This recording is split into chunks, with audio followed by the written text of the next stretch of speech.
Oi, galera! Estamos de volta para mais uma aula de história da Profituber. Hoje a gente vai falar sobre os povos pré-colombianos, ou seja, que moravam aqui na América antes do navegador Cristóvão Colombo chegar. A gente vai estudar sobre os Incas, os Maias e os Astecas, que são povos extremamente interessantes, pois eles já conseguiam fazer coisas incríveis mesmo há muitos e muitos anos atrás. Começaremos com os Maias. Muitos mistérios rondam os maias. Inclusive, no ano de 2012, muita gente acreditava que o mundo ia acabar e isso estava relacionado a esse povo. Já vamos falar disso na videoaula. Os astecas também eram povos muito interessantes. Construíam grandes templos, faziam sacrifícios, tinham avançadas técnicas de construção e gostavam muito de milho, que inclusive era considerado uma comida sagrada de acordo com a mitologia deles. E os povos que vivem na região onde os astecas moravam até hoje consomem muito esse alimento. Por fim, a gente vai falar dos meus preferidos. Por que será, né? Sim, dos Incas. Os Incas moravam na região onde hoje é o Peru e eles são povos incríveis. Gente, as coisas que eles já construíram há tanto tempo atrás, não dá pra acreditar, sério, é muito chocante. Sério, eu podia ficar o dia inteiro aqui falando de Inca e testando esse monte de filtro de lhama no Instagram. Eles são muito lindos, gente! Mas não é só de lhamas que os Incas viviam.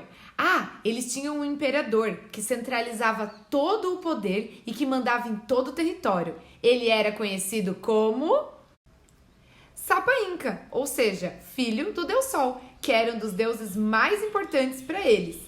Inclusive, era muito comum que os Sapa Incas usassem acessórios que fizessem referência ao sol, tipo esse aqui que eu estou usando, para vocês nunca esquecerem que a Sapa Inca das aulas de história do sexto ano, sou eu. Um belo exemplo de Sapa Inca bem conhecido de vocês já é o Cusco, do filme A Nova Onda do Imperador.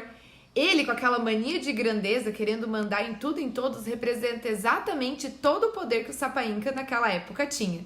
Vamos para a aula então? Chamo os meus slides! Gente, peraí. Ainda tem uns filtros aqui. Olha esse de lhama que balança as orelhinhas ainda. E antes da aula começar, vamos ver com que lhama eu me pareço? Meu Deus, é igualzinha! Eu sou o imperador. O seu trabalho é só dar conselho. Você lembra? Hoje, então, a gente vai começar uma viagem pela América. Vamos conhecer alguns povos que viveram aqui no passado e em diversos lugares do continente americano. Os povos que a gente vai estudar são os Incas, os Maias e os Astecas. Vamos lá? Primeiro, antes de a gente começar a saber quais são as características de cada um desses povos, quais são as histórias deles, as culturas deles, a gente precisa saber qual é a diferença entre sociedades igualitárias e sociedades hierarquizadas. As sociedades igualitárias, elas não têm diferenciação social, ou seja, todos são iguais, ninguém tem mais poder do que o outro. Pelo fato de todos serem iguais, elas são conhecidas como sociedades igualitárias. Geralmente são grupos de poucas pessoas, antes de haver a especialização de funções. Como tem poucas pessoas, todo mundo consegue participar das decisões e geralmente elas viviam de caça e de pesca. No entanto, nós já vimos na unidade 5 que quando os grupos, nas aldeias, nas primeiras cidades, quando as pessoas, o número de pessoas começou a crescer, foi ficando mais difícil todo mundo participar das decisões. Surgem então as sociedades hierarquizadas, ou seja, com diferenciação social. O que isso significa? Significa que quando o número de pessoas em cada cidade começou a aumentar, não tinha mais como tomar as decisões todo mundo junto e grupo. Então surgem os primeiros governantes e assim vão surgindo outras classes sociais, umas com mais poder do que outras. Por isso que a gente geralmente chama isso de pirâmide social. No topo da pirâmide tem menos espaço, é menor, estão as pessoas com mais poder. Já na base da pirâmide, na parte de baixo, que é bem larga, estão as pessoas com menos poder. Nessas sociedades, há sempre um líder que era obedecido e respeitado. Muitas vezes, elas acabaram formando impérios, ou seja, conquistaram outros territórios e o líder daquela sociedade que conquistou outros territórios mandava em todo mundo. E elas também, por fim, são caracterizadas por um grande número de pessoas. A A gente vai falar nessa unidade sobre, como a prof já falou, os incas, os maias e os astecas. Eles são conhecidos como povos pré-colombianos. O que isso significa? Significa que são os povos que viveram antes da chegada de Cristóvão Colombo à América, que aconteceu em 1942. Por isso, pré-colombianos, ou seja, antes de Cristóvão Colombo. Aqui a gente tem a localização desses povos, dos incas, dos maias e dos astecas. Os astecas, como vocês podem ver, viviam na região onde hoje é o México. Os maias, onde hoje é a Guatemala. E os incas, onde vivem as lhamas, lá no Peru. E como que os historiadores sabem informações sobre esses povos? Através das fontes históricas, como, por exemplo, os registros que essas sociedades fizeram, como a escrita que eles desenvolveram, calendários, objetos e assim por diante. Além disso, quando os espanhóis, junto com Cristóvão Colombo, chegaram aqui no continente americano, eles fizeram vários registros sobre esses povos que eles encontraram aqui. Então, os historiadores também sabem informações a partir dos relatos e das crônicas desses espanhóis que chegaram aqui. Por fim, existem ainda as pesquisas arqueológicas e o estudo dos mitos e das tradições, pois até hoje nessas regiões existem tradições que vêm lá da época dos incas, dos maias e dos astecas, como é o caso da foto que a gente está vendo, que é uma festa celebrada em homenagem ao Sol, no Peru. O deus Sol era o principal deus dos incas. Hoje em dia, depois da conquista dos espanhóis e da passagem do tempo, as pessoas que vivem no Peru já têm outras tradições também, mas esse é um exemplo de uma das tradições incas que continuaram até hoje. Vamos começar a falar então desses 3 povos? A gente vai conhecer agora então o mais misterioso desses 3 povos, os maias. E por que é misterioso, prof? Assistam esse vídeo que vocês vão entender. 2012. Em 2012. Em 2012. O mundo vai acabar. Um colapso.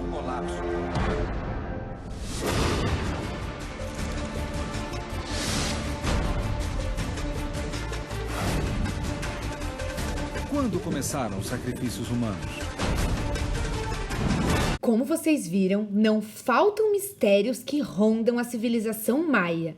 O mais incrível e assustador deles foi quando as pessoas, um pouquinho antes do ano de 2012, começaram a falar que o mundo iria acabar naquele ano. Mas da onde veio esse boato? Os maias, eles tinham amplos conhecimentos sobre astronomia.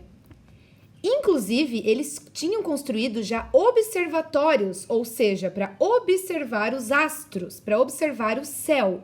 E dessa observação de como se comportavam as estrelas e assim por diante, eles criaram um calendário solar, que, assim como o nosso, tinha 365 dias. Através desse calendário, eles conseguiam se organizar nas épocas do ano e saber quando que era melhor para plantar, para colher e assim por diante. Esse calendário também guiava as cerimônias religiosas deles. E o que acontecia então em 2012, que estava todo mundo com medo do mundo acabar? Dia 21 de dezembro de 2012 é o último dia que foi registrado no calendário maia. Ou seja, depois do dia 21 de dezembro, não havia mais registro do que viria depois. Tá, prof, mas o que isso tem a ver?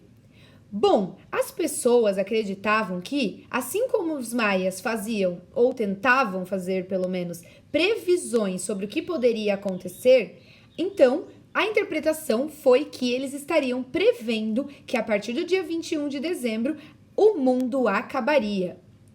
Mas o que dizem os especialistas sobre isso? Segundo os arqueólogos e os cientistas que trabalham no estudo das civilizações antigas, os maias, na verdade, não faziam nenhum tipo de profecia e muito menos queriam deixar informações para as gerações futuras. Isso foi um boato que surgiu em relação aos maias. Sendo assim, agora a gente sabe, né? Agora a gente tem a comprovação de que eles não faziam previsões para o futuro, porque afinal, o mundo não acabou. Ainda bem. Vamos falar um pouco das cidades que os maias construíram. A gente não tem noção, mas elas eram muito grandes. Essa foto que a gente está vendo, por exemplo, é de um templo religioso. Olha o tamanho desse templo, gente. Isso foi construído há muito tempo atrás. A característica principal das cidades dos maias é que elas eram cidades independentes, ou seja, elas não obedeciam, elas não foram conquistadas, na verdade, por um imperador. Elas tinham ali as suas leis, até havia um governante, né? Mas as cidades eram independentes. Elas não obedeciam a um governo que mandava em todas as cidades. O local onde os maias viviam atualmente é chamado de Guatemala e a principal cidade da época era Tikal. Entre os anos 800 a.C. e 200 a.C., ela tinha cerca de 50 mil habitantes e era a cidade mais importante. Os maias eles tinham vastos conhecimentos de construção, por isso eles construíam grandes templos, praças, palácios, reservatórios de água que captavam a água da chuva. Então, gente, isso já era uma grande tecnologia para a época. Pensa, há mais de 200 anos antes de Cristo. Outra coisa muito famosa e misteriosa em relação aos maias são os sacrifícios que eles realizavam em nome da religião. Como é que aconteciam esses sacrifícios? Após o sacrifício, eles eram jogados, né? Os sacrifícios eram jogados em cenotes, que como vocês podem ver nessa imagem aí, que são espécies de cavernas com lagos subterrâneos. São muito lindos. Quem vai visitar essa região consegue, inclusive, visitar esses cenotes hoje em dia. E por que eles faziam isso? Pois eles acreditavam que os humanos e outras espécies, como por exemplo os lagartos e os morcegos, tinham vindo de cavernas, tinham sido criados em cavernas. Então eles acreditavam que sacrificando seres vivos e jogando nesses cenotes, eles estariam completando o ciclo da vida. Eles acreditavam também que esses cenotes eram um portal para o mundo dos mortos e, portanto, eles enchiam esses lugares de oferendas. Além dos sacrifícios, eles jogavam lá dentro ouro, cerâmica, bronze, armas e às vezes até os seres humanos, né, que eram sacrificados. Em relação à escrita, bom, os maias faziam registros através de símbolos. Eles também tinham um sistema numérico e eles escreviam em paredes, pedras, estelas, vasos e livros. Já em relação aos produtos, eles vinham basicamente da agricultura. A agricultura servia para a subsistência, ou seja, para o consumo próprio, para o comércio e também para pagar tributos ao governante de cada cidade. Os principais produtos produzidos eram milho, cacau, tomate, feijão, abóbora e eles também domesticavam abelhas e perus. E a sua pirâmide social maia? Afinal, nós já vimos que os incas, os maias e os astecas eram sociedades hierarquizadas, ou seja, que tinham uma pirâmide social. Isso significa que alguns grupos tinham mais poder do que outros. Aqui a gente pode ver a pirâmide social maia. No topo estava o soberano de cada cidade.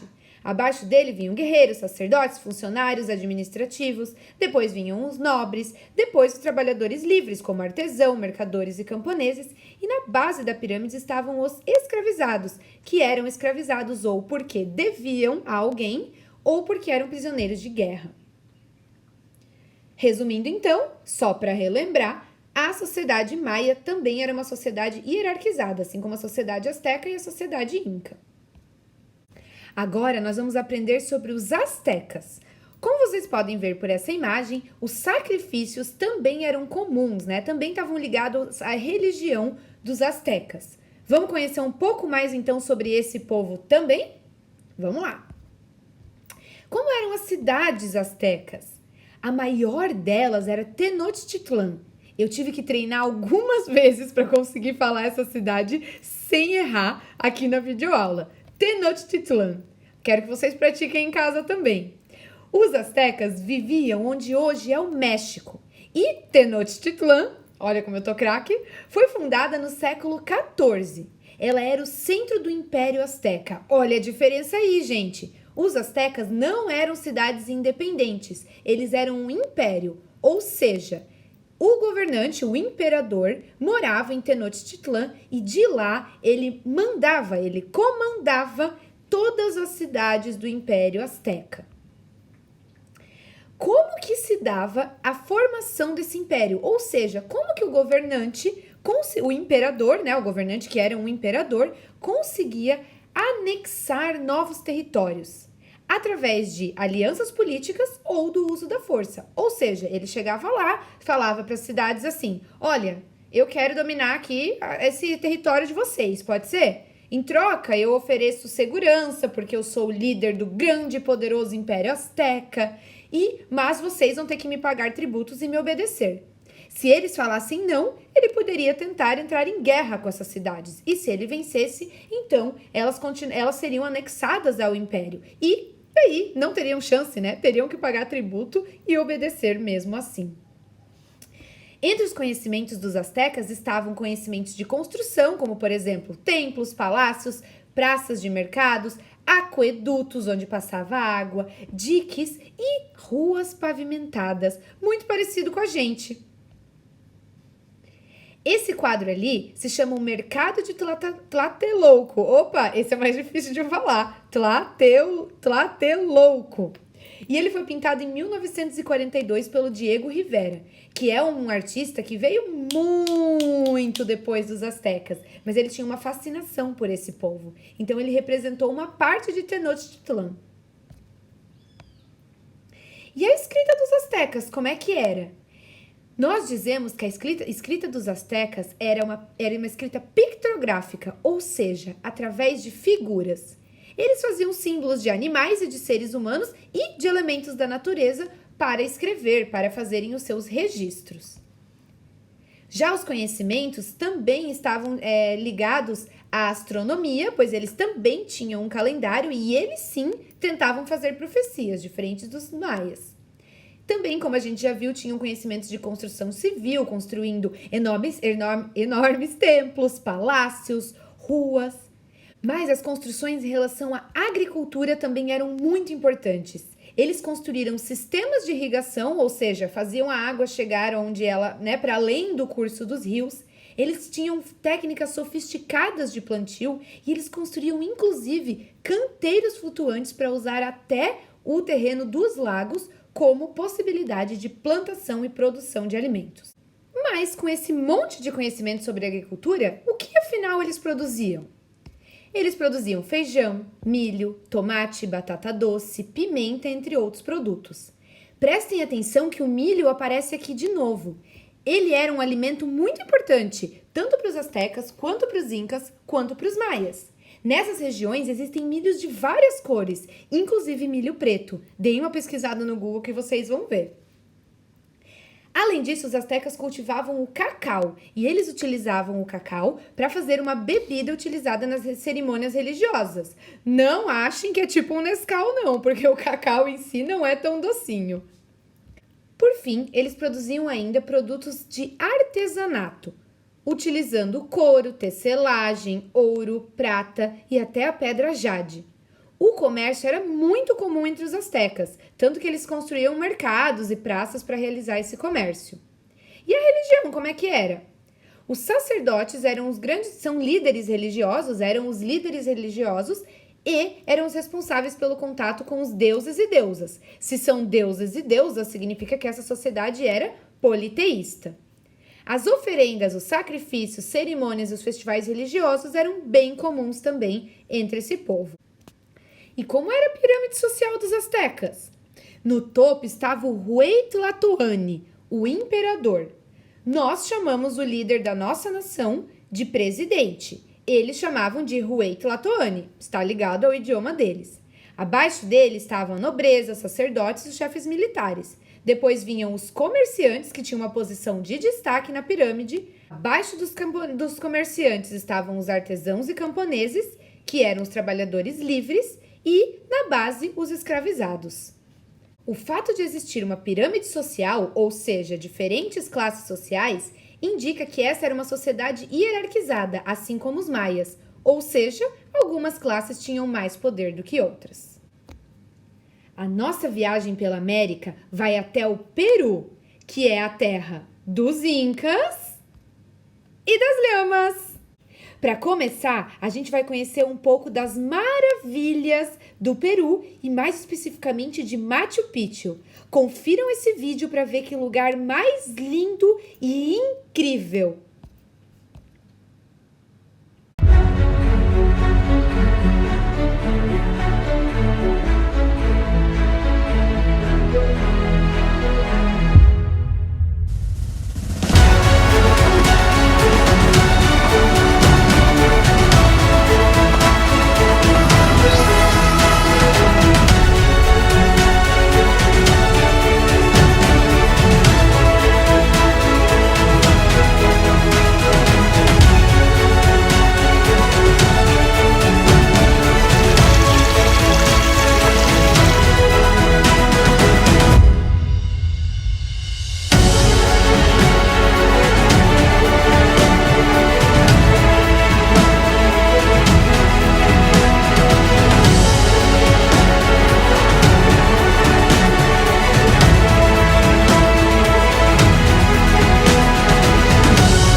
E os mistérios da Unidade 9 não acabaram.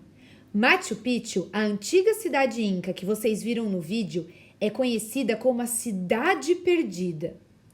O nome Machu Picchu significa velha montanha, mas ela ficou conhecida com esse apelido de a Cidade Perdida porque quando os espanhóis dominaram a região e conquistaram todas as outras cidades, Machu Picchu não foi encontrada. Mais de 600 anos se passaram até que ela tenha sido descoberta por arqueólogos, sem querer. Outro mistério que ninguém sabe a solução é por que os incas que moravam em Machu Picchu deixaram a cidade. Ninguém sabe por que isso aconteceu, se foi uma doença ou se eles ouviram falar que os espanhóis estavam vindo e fugiram. Até hoje não existem fontes históricas que comprovam o que realmente aconteceu para Machu Picchu ter sido abandonada. E aqui temos uma foto minha em Machu Picchu correndo atrás das lhamas e esse gif de uma lhama sonolenta lá de boas em Machu Picchu também. Mas Machu Picchu não era a única cidade inca. A principal cidade inca e que era a sede do império, olha aí gente, os incas também eram um império, tinham um imperador que governava todas as cidades que eram conquistadas por esse povo. E a principal cidade, ou seja, aquela onde o imperador morava, era Cusco. Cusco é uma cidade que existe até hoje, num país que hoje é conhecido como Peru. E as fotos de professoras em Machu Picchu não param por aí. Nessa foto vocês podem ver a Prof. Grazi, de Ciências, a Prof. Nilu, de Laboratório, e também a Prof. Fernanda, de Geografia, que vai ser professora de vocês daqui a um tempo. Como vocês podem ver, as professoras de vocês adoram viajar. E por que será que tanta gente vai visitar Machu Picchu e o Peru no geral? Porque, como eu falei, a sociedade inca era um grande império. E como que o governante conseguia conquistar novos territórios para esse império? Era através de uma coisa chamada Ani, no idioma deles, que a gente poderia traduzir como reciprocidade. Reciprocidade seria dar algo em troca. Ou seja, o imperador, que a gente já vai ver que era conhecido como Sapa Inca, também chegava lá nos territórios que ele queria conquistar e falava assim: vamos fazer aqui uma aliança política. Eu vou oferecer a vocês, sei lá, lhamas, alimentos, eu garanto que se vocês forem atacados, o meu exército vai defender vocês. Se algo acontecer com a plantação, eu vou doar alimentos para vocês, mas em troca vocês têm que pagar tributos e me obedecer, né? Então tinha essa coisa de dar algo em troca. Mas, Quando essa função, né, do ani, da reciprocidade, não funcionava, aí eles utilizavam os exércitos também. E esses Ailus eram o quê? Olha quantas palavras novas no idioma dos Incas. Os Ailus eram as pequenas aldeias que eram formadas por famílias de agricultores e não chegavam a se desenvolver e virar grandes cidades. Eram apenas pequenas aldeias mesmo, onde viviam os camponeses, os agricultores. Temos no canto dessa tela uma imagem muito fofa da Prof. Grazi com uma Baby Lhama no colo. E sob o sorriso da Prof. Grazi, a gente vai falar agora sobre a escrita dos Incas. Na verdade, eles não tinham uma escrita. O que eles tinham era o que é conhecido como quipo, que era um sistema para fazer o registro, para contar coisas. Por exemplo, quem pagou impostos, quantos impostos foram pagos, o número de habitantes. E era feito mais ou menos dessa forma como está ali na foto, através de cordõezinhos e nozinhos que eles iam fazendo nesses cordões. E a religião inca? Eles também eram politeístas e os deuses deles estavam ligados a elementos da natureza.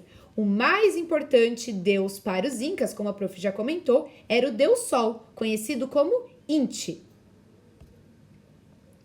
E quais eram os conhecimentos que os incas já tinham desenvolvidos? Em relação às construções, eles desenvolveram estradas, pontes, cidades, mas o mais incrível de tudo é que para construir casas e outros tipos de construções, eles não utilizavam cimento. Eles encaixavam pedras perfeitamente uma na outra, como vocês estão vendo ali nessa imagem, que é lá de um lugar conhecido como Vale Sagrado, no Peru, perto de Machu Picchu, que eu também tive o privilégio de poder visitar. Essas pedras ali, elas são apenas encaixadas, gente, não tem nenhum cimento. E a agricultura também foi bem desenvolvida, né? As construções em relação à agricultura. Por quê? Porque o Peru é uma região muito montanhosa e é difícil plantar na montanha.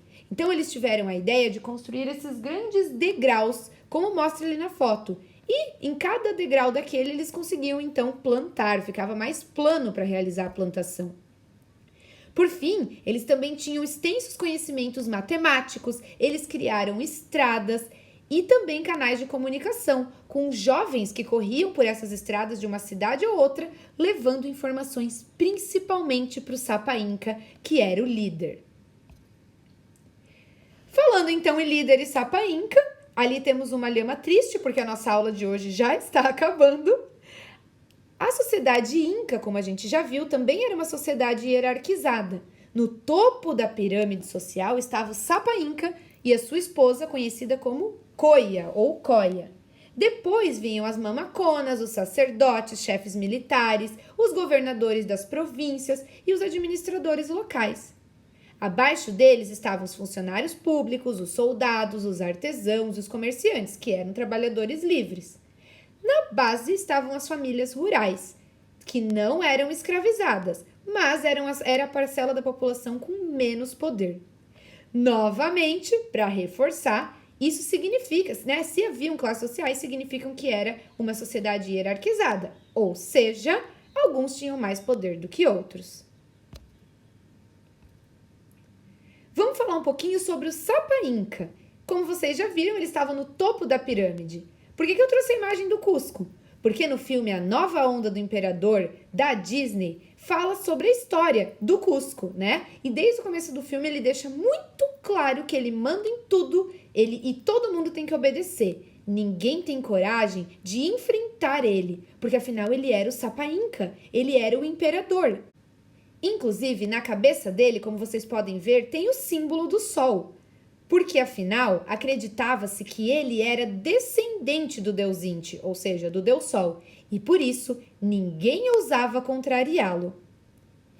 E então, por hoje é só, pessoal. Um beijo muito grande, eu espero que vocês tenham gostado da videoaula e aguardem que em breve teremos mais Profituber para a videoaula da unidade 10.